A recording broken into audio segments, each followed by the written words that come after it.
নমস্কার বন্ধুরা, ঝটিকাজ কিচেনের আরও একটা নতুন রেসিপি পর্বে আপনাদের সবাইকে স্বাগত। আজ আপনাদের সাথে শেয়ার করব খুবই মুখরোচক একটা রেসিপি, কাঁচা টমেটো দিয়ে কাঁচা রাজমা। এই রেসিপিটি মুখের স্বাদের বদল ঘটাতে একেবারে দারুণ লাগে।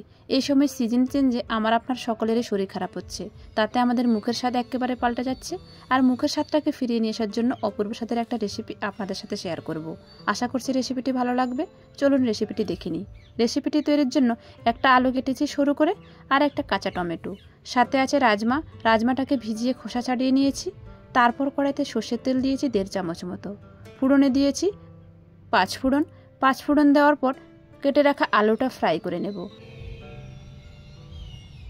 আলুটা দিয়ে দেওয়ার পর 2 থেকে 3 মিনিট ফ্রাই করে নেব। তারপরে লবণ দেব 1 চামচ মতো। লবণ দেওয়ার পর 2 থেকে 3 মিনিট ফ্রাই করে নেব। আর 4-5টা কাঁচা লঙ্কা দিয়ে দেব।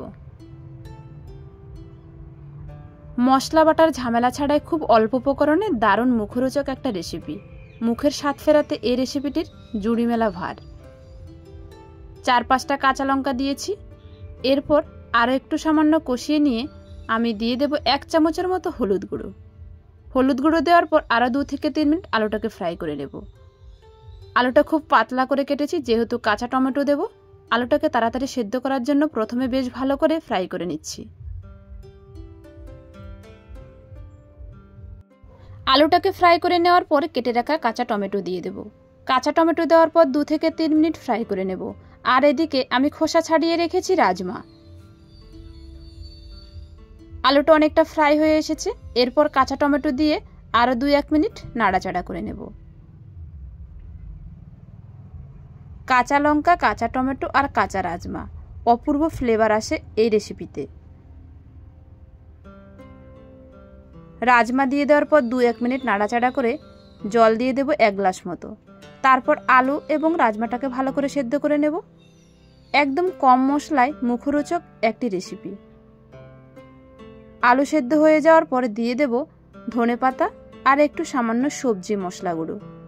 আর কিচ্ছু মশলার প্রয়োজন নেই। বাটা মশলার ঝামেলা ছাড়াই খুব সহজে দারুণ স্বাদের একটা মুখরোচক রেসিপি। অল্প সময়ে খুব তাড়াতাড়ি রান্না হয়ে যায় বন্ধুরা। গরম ভাতে ফাটাফাটি একটা রেসিপি। আপনার মুখের স্বাদের বদল ঘটাবেই এই রেসিপিটি। সর্দি কাশিতে মুখের স্বাদ একেবারে তেতো হয়ে যায়, কিন্তু টক ঝালের এই ব্যালেন্সে এই রেসিপিটি ফাটাফাটি একটা রেসিপি। কথা দিচ্ছি আপনাদের সকলেরই ভালো লাগবে। মুখে যদি অরুচি থাকে তাহলে বন্ধুরা আপনাদেরকে বলবো অবশ্যই রেসিপিটি ট্রাই করে খাবেন। আর খেতে কেমন হয়েছে সেটা আমাকে কমেন্ট করে জানাতে একেবারে ভুলবেন না। আমার রেসিপি একদম রেডি হয়ে গেছে, কাঁচা টমেটো দিয়ে কাঁচা রাজমা। আজকের রেসিপি তাহলে বন্ধুরা এই পর্যন্ত। এরপর আপনাদের সাথে দেখা হবে অন্য কোনো দারুণ লোভনীয় স্বাদের রেসিপির সঙ্গে। আপনারা আমার সঙ্গে থাকুন এরকম নিত্য নতুন রেসিপি দেখার জন্য। ধন্যবাদ সবাইকে। আবার ফিরে আসবো অন্য কোনো দিন, অন্য কোনো সময়ে। ততক্ষণ আপনারা ভালো থাকুন।